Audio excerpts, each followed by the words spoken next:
Hello, hello, and welcome to my thought on this semi-Sunday Wednesday in London. I'm thinking about how we misuse the word love. And I always love the story of the hippies, because as you know, the hippies were the loving generation. And I'm walking along the street now and I'm seeing signs that say, be kind to your neighbor. They don't talk about love. In the 50s and 60s, especially in the 60s, all we talked about was love. Love was the most important thing. And that's when you started getting those little happy little faces that said, love you. And the meaning of love really lost its impact because we used it so much that we just said love, love, love. But we also, in the 60s, had consciousness raising events where we would all meet to learn to love our neighbors and to communicate with one another lovingly. And I had an aunt who was very realistic. Her name was Sunny, and she was a very realistic woman. And she said, I went to one of those consciousness raising events, and we all stood in a circle and we all held hands.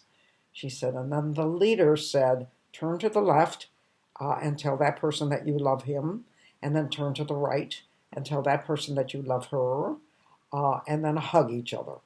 And my aunt said, so I looked at the person on my left, and it looked like he hadn't bathed in at least 10 years. His face was covered with hair because he hadn't shaved, and he smelled high heaven.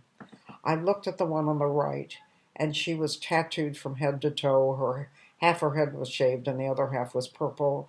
She had rings in her nose and in her ears and on her chin, and she was drunk. And then I took the hand of the person on the left, and that was the man, and it was actually grimy. So I took the hand of the person on the right, and it was wet with sweat. And I decided I didn't love the man on the left, I didn't love the woman on the right, so I went home. And I think that is a wonderful example of how universal love uh, is really very ineffective. A specific love is the most beautiful thing in the world, but uh, but universal love just doesn't work at all. And sometimes you don't have to use the word love to convey affection.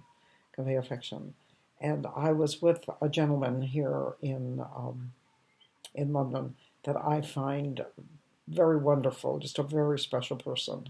And I said to him, you know, you're a gift to us all. And I said, doesn't everyone tell you? And he said the most beautiful thing that anyone's ever said to me, and I'm sharing it with you. He said, no, no one ever tells me that but you. But that's enough.